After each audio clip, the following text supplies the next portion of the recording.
ஈரானின் தலைநகராக இத்தனை காலம் தெஹ்ரான் இருந்து வந்தது. இதற்கிடையே ஈரான் திடீரென தனது தலைநகரை மாற்றவுள்ளதாக தகவல் வெளியாகியுள்ளது. ஓமன் வளைகுடா அருகே உள்ள கடலோர பகுதியில் ஈரான் தனது தலைநகரை மாற்றுவது குறித்து ஆலோசனை நடத்தி வருகிறது. இதற்கு காரணம் என்ன, இதன் பின்னணி என்ன என்பது குறித்து இந்த வீடியோவில் பார்க்கலாம். எந்த ஒரு நாட்டிற்கும் அதன் தலைநகர் தான் அடையாளம். இந்தியாவுக்கு டெல்லி, அமெரிக்காவுக்கு வாஷிங்டன், பிரிட்டனுக்கு லண்டன், ஜப்பானுக்கு டோக்கியோ. இதுபோல ஒரு நாட்டை சொன்னாலே நமக்கு அதன் தலைநகர் தான் நினைவுக்கு வரும்.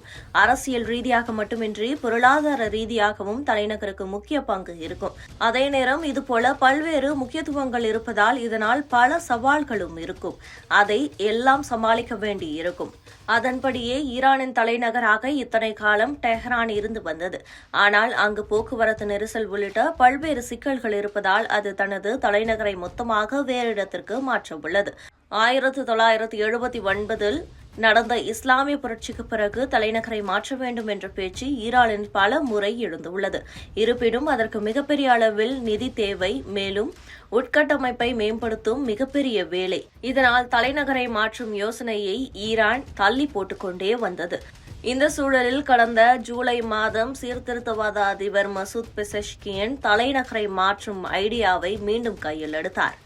தெஹ்ரானில் தற்போது போக்குவரத்து நெரிசல் உச்சத்தில் இருக்கிறது. மேலும் தண்ணீர் பற்றாக்குறை, உட்கட்டமைப்பு சிக்கல், தீவிர காற்று மாசுபாடு ஆகியவையும் இருக்கிறது. இவை அனைத்தையும் விட முக்கியமாக டெஹ்ரானின் நிலம் மெல்ல சரிந்து வருகிறது. இயற்கையான நிகழ்வு மற்றும் மனிதர்களின் நடவடிக்கையால் அங்கு உள்ள நிலம் மெல்ல மெல்ல புதைந்து வருகிறது. அது எப்போது வேண்டுமானாலும் மிகப்பெரிய ஆபத்தை ஏற்படுத்தலாம் என அஞ்சப்படுகிறது. தலைநகரை மாற்றும் முடிவுக்கு இதுவும் ஒரு முக்கிய காரணம் என சொல்லப்படுகிறது.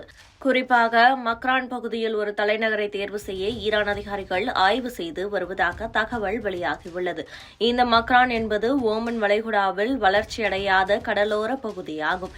இது ஈரானின் தெற்கு பகுதியில் சிஸ்தான், பாலுசிஸ்தான் மாகாணம் மற்றும் ஹோர்மோஸ்கான் மாகாணத்திற்கு இடையில் உள்ளது. ஈரான் தனது தலைநகரை மாற்றும் முடிவை இறுதி செய்தால் இது பிராந்தியமே தலைநகராக வாய்ப்புகள் அதிகம் என சொல்லப்படுகிறது.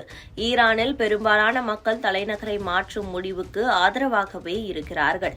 எதிர்காலத்தில் ஈரான் தலைநகராக எந்த நகரத்தை தேர்வு செய்தாலும் அது ஈரானின் வளமான கலாச்சாரத்தை பதிவு செய்வதாக இருக்க வேண்டும் என ஈரான் மக்கள் கூறுகிறார்கள். ஈரான் தலைநகரான டெஹ்ரானை 1786 ஆண்டில் ஆகா முகமது கான் கஜார் என்பவர் வடிவமைத்து இருந்தார். டெஹ்ரான் கடந்த 2 நூற்றாண்டுகளுக்கு மேல் ஈரானின் அரசியல், நிர்வாக மற்றும் கலாச்சார தலைநகராக இருந்து வந்துள்ளது. தற்போது ஈரானின் அதிக மக்கள் தொகை உள்ள நகராக உள்ள டெஹ்ரானில் 1.8 கோடி பேர் வசிக்கிறார்கள். இது தவிர சுமார் 20 லட்சம் பேர் தினசரி டெஹ்ரானுக்கு வந்து செல்கிறார்கள் என்று கூறப்படுகிறது.